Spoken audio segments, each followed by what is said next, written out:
So we're in Luke chapter 19, and there is a really wonderful little story that begins Luke chapter 19. It's about a chap called Zacchaeus, and you should have a read because it's full of life, and you can just imagine it really easily happening. And Jesus is walking down the road. Zacchaeus no doubt has heard about Jesus, and he's desperate to see Jesus. Remarkably, the story evolves, and they have a meal together, and Zacchaeus' life is transformed and turned around by this encounter with Jesus.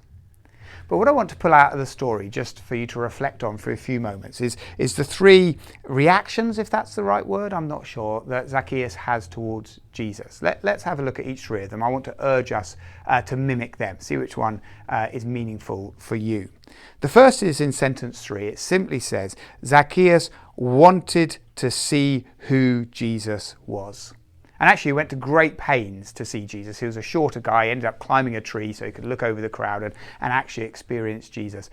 So I want to ask you, wherever your journey with Jesus might have been, has some of that desire to know who Jesus is, to experience Jesus, to have time with Jesus, is it still white hot like Zacchaeus' was, climbing trees to get a glimpse? Do you really want to know who Jesus is, or do you think you know everything there is to know about Jesus? So that's the first little challenge, that Zacchaeus wanted to see who Jesus was. Really wanted it. The second one comes in sentence 6, where Zacchaeus and Jesus communicate, and then it says, so Zacchaeus came down at once and welcomed Jesus gladly. That's a lovely phrase, isn't it? Welcomed Jesus gladly. Come into my home. Come into my heart. Come into every aspect of who I am. I gladly welcome you in.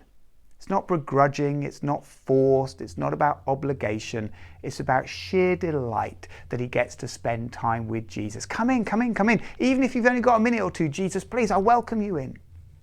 So again, where is your heart with that? I don't know about you, but I can find my heart starts to harden. I don't welcome Jesus in, I feel more like he has to come in. I want to be like Zacchaeus. Brilliant, Jesus. You've got time? You're welcome. Come on in. And can't wait to spend time with him.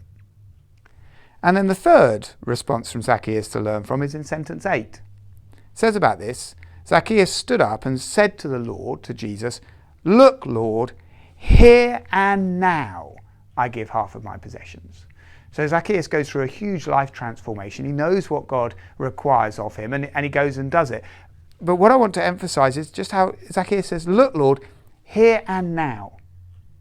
He doesn't say, look, Lord, next week I'm going to do this, next month I'm going to do that, next year he says, look, Lord, here and now. I know what you've called me to do. I know what I'm meant to do. I'm not going to delay it. I'm not going to postpone it. I'm just going to get on and do it. Here and now I'm going to do the thing you've called me to. So which one of those three speaks most to you? Little adjustments to make in your relationship with Jesus, or as you're entering a relationship with Jesus? Is it the first one? He wanted to see who Jesus was, that deep desire and longing to find out about Jesus. Is it the middle one, that he welcomed Jesus in gladly, the warmth and the openness of that desire? Jesus, come on in, all of my heart, all of my home, all of my life, and just thrilled that you're here. Or is it that third and final one, the here and now? Hearing from God what God is calling you to do, and not delaying or postponing, which is just a form of disobedience, but saying, Lord, here and now, I set about and I'm going to do it. Which is Jesus saying to you?